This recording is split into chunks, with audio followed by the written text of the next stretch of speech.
And last pistol, I need a function check for a friend. A hollowpoint function text, the same order before, only 8 rounds instead of 9 like the first time.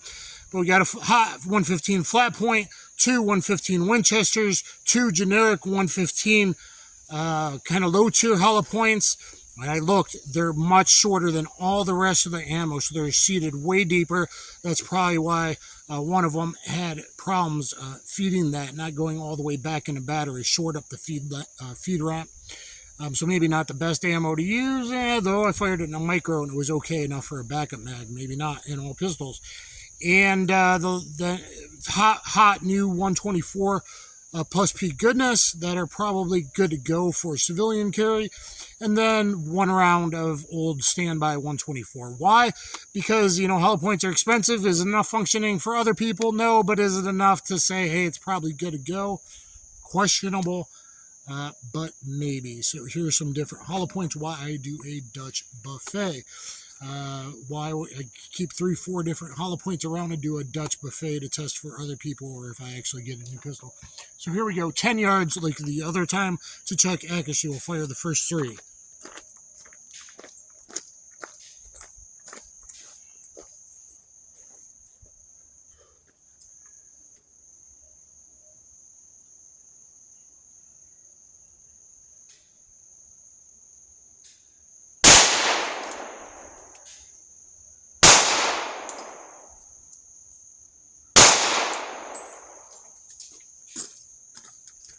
So that first round is very hot, snappy stuff. Now, one of them I threw. This pistol does not have nearly as good as a trigger as the other two. So I don't know which one, one there, one there, one there. So that's a 10 ring. That's, I guess we'd call it a 9 ring. And one bad 8 ring. I don't know which one that is. The first round, the flat point's very, very hot. And there we go. Now we'll see the next two, which is the generic hollow point. And I checked overall length compared to all of them to actually make sure. And it's way shorter than the rest. So I think the overall length issue is what's causing that issue in other pistols. So that one's probably going to get used just for Dutch buffet function testing, just to check different ogives and overall length is what we're doing here.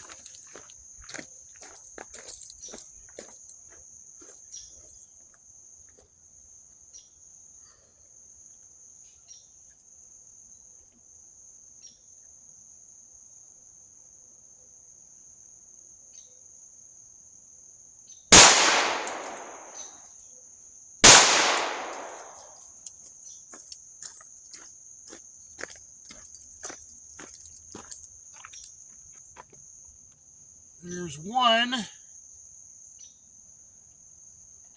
and I don't see the other one. Oh, there's the other one. So both way high. I don't know if that's the sights or that cheaper hollow point ammo. Well, you probably want at least mid-tier stuff. That might have been me, but at least it functioned. I don't jive with the grip or the trigger of this pistol nearly as much as the other two. So the grip doesn't feel nearly as good in my hand, and the trigger's certainly a lot worse.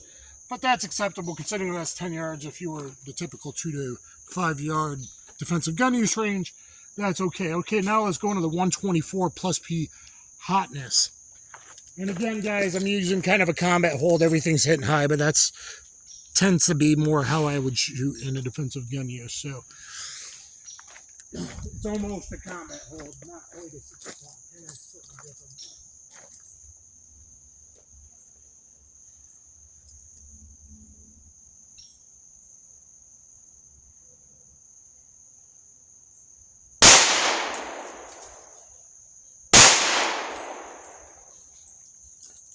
Those rounds all have been nice and snappy, and as I said in the other video, I got 3 videos. There's one there, 9 ring, and that one's breaking the 9 ring, just a little high. So one a little left, that's probably trigger control on this kind of bad trigger break, and one a little high, but certainly acceptable enough for self-defense, even if you change kind of a Dutch loaded magazine, 2 to 4 or something, a little less penetrating, a little more expanding, and then maybe stuff that is a little better for barriers towards the end of your magazine in case it became a extended gunfight, typically as they're getting back to vehicles or, you know, behind couches cover or whatnot. So I think only one round left of the old school 124 plus P.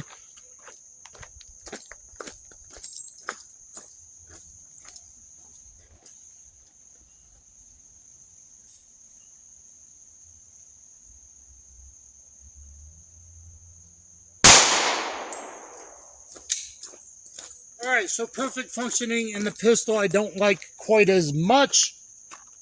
And that one was way high left. Now I'm fatigued. This is the end of a very long day. I don't know if that was just me, or perhaps that old school ammo isn't as good to these sights. But, you know, that's a 7.5 inches of human hand, so that's probably a 7-inch circle, which an 8-inch pie is IDPA, or upper thoracic cavity. And that's 10 yards, not 7 and in. So that's probably all acceptable anyway. That's probably just I don't jive with this trigger or grip as much. But the pistol seemed good to go for my friend, other than the one cheaper hollowpoint. At least the longest slide of the 3 has issues with, and that's the second time it's done that. So I'll tell my buddy maybe that's not what to use, and maybe you go with, you know, either the new one or standby. Okay, so anyway, guys, hollowpoint function testing, always check, at least do a few rounds of different stuff if you're not going to run a bunch of what you think you're going to run, but at least you kind of check ogives, overall length, and feed ramp, just kind of see. And obviously one out of these 3 is a little different tolerances to at least a shorter overall length, it seems, or a different ogive than other hollowpoints. So always function test. Should you do more in this? Yeah, but not everyone can afford it. So, you know, helping a buddy out. And maybe you see, is it debatable? Terran Tactical. So Terran, you know, likes some old school 115 plus P plus and 127 plus P plus. The old school loads kind of over penetrate through heavy clothing. And then, you know, maybe heavier stuff as you go in your magazine. I'm not so much for that, but maybe the first 2, 3, or 5 are lower penetrating. Hopefully a typical defensive gun use might be done with that, and then if it's extending or he's behind the corner, behind some cover, and then maybe your last 5, which would be a rare in a typical compact 9mm. Anyway, your last 3 to 5 maybe are like a gold dot or a critical duty that's going to penetrate better through steel auto bodies and other barriers. Just something to consider. Paul Harrell says no. I agree with him on just about everything. But something to maybe consider. Take care.